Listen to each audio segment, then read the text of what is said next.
ვაშლი.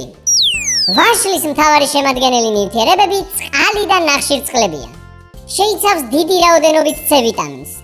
მასში საკვები ბოჭკოების დიდი რაოდენობაა, რის გამოც ვაშლი ნაწლავთა შეკრულებას ააცილებს თავიდან პატარებს.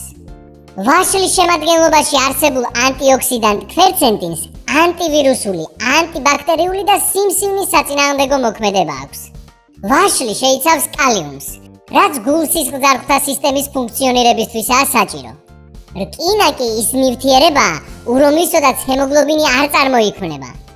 ამიტომ ვაშლი რკინა-დეფიციტური ანემიების პროფილაქტიკისათვის საუკეთესო საკვებია.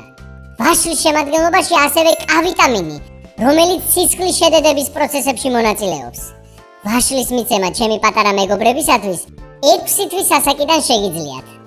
რა თქმა უნდა, სიყვარულით. თქვენი ჟოზე ექიმი.